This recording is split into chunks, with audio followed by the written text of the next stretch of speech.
अस्सलाम वालेकुम प्यारे बच्चों, 6th क्लास कैसे हैं आप। उम्मीद है आप ठीक ही होंगे।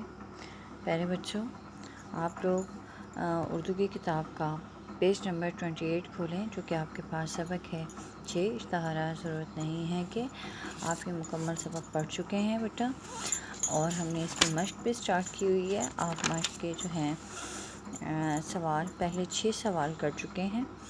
आज हम इसका 7वां सवाल करेंगे। हम देखते हैं कि हमारे पास सवाल नंबर 7 क्या दिया गया है। आप लोग इसे मेरे साथ साथ पढ़ेंगे, ठीक है। हम इसको सॉल्व भी करेंगे। आपके पास सवाल नंबर 7 है, दर्जल अल्फाज के मुतज़ाद लिखें। अल्फाज आपके पास क्या आए हुए हैं? मुतज़ाद मतलब इनकी ज़िद क्या है, इनके उलट अल्फाज क्या बनेंगे। मेज़बान है लफ्ज़, दूर अंदेश है, बुज़ुर्ग है, उम्मीद है। इनके मैंने आपके पास मुतज़ाद अल्फाज लिख रखे हैं, जो कि हमारे पास ये हैं, ठीक है। मेज़बान का मुतज़ाद क्या होगा? मेहमान।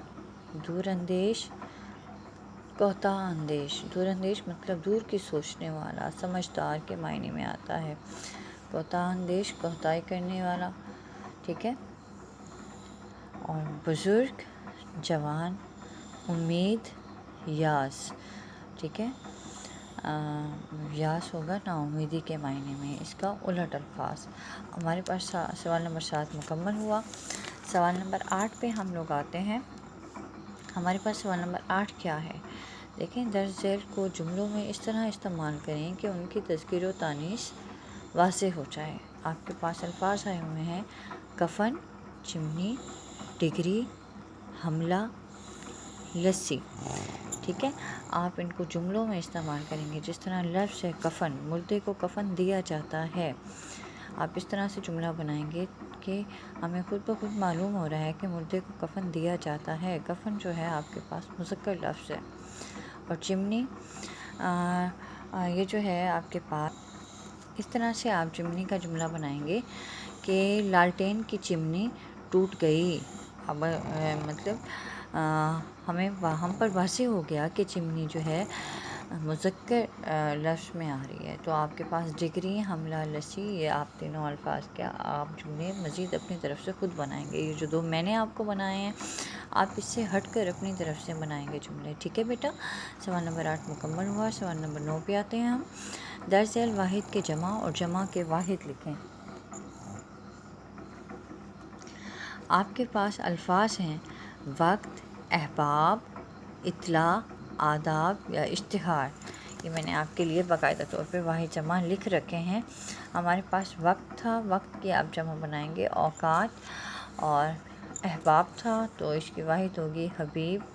इत्ला, इत्लात, अदब, आदाब, इश्तहार, इश्तहारात। ये वाहिद जमा का आपका सवाल नंबर 9 जो है मुकम्मल हुआ। सवाल नंबर 10 पे हम आते हैं। हमारे पास सवाल नंबर 10 क्या है? दर्ज झेल अल्फाज को हरूफ तहजी के लिहाज से तरतीब दें और उनके मायने लुग़त से तलाश करें। आपने इन अल्फाज को जो है किया हुआ है, इनके मायने आपको बाकायदा तौर पे मैं बता चुकी हूँ। हरूफ तहजी के अल्फाज से आप जानते हैं कि अलिफ बा पा ता टा सा, मतलब इस लिहाज से, और अलिफ बे पे ते टी भी आप इसको पढ़ते हैं, ठीक है। इस लिहाज से हमने इनको तरतीब देना है। ये मैं आपको बता देती हूँ कि आप किस तरह से इन्हें तरतीब देंगे। हमारे पास इन अल्फाज में सबसे पहले जो लफ्ज़ आता है अलिफ से, वो औबाश है। अलिफ के बाद जो हमारे पास हरूफ तहजी के लिहाज से जो तरतीब बनती है वो दाल है, दानिश बना। और दूसरा भी हमारे पास दाल आया था, दोशीज़ा बना। दाल के बाद जो हमारे पास हरूफ तहजी के हवाले से जो लफ्ज़, जो हर्फ हमारा शुरू हो रहा है वो फ़े से है, फहमाइश लफ्ज़ बना। फ़े के बाद हमारे पास घे आएगा, घामड़।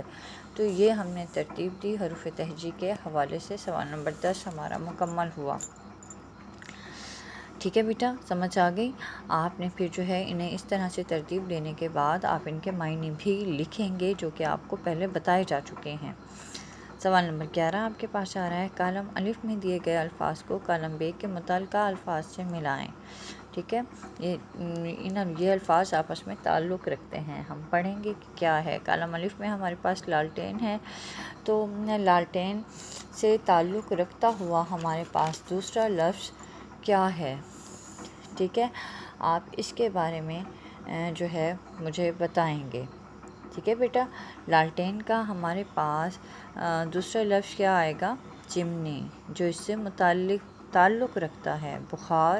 بخار سے علاج، درزی سے ہمارے پاس کیا بنے گا؟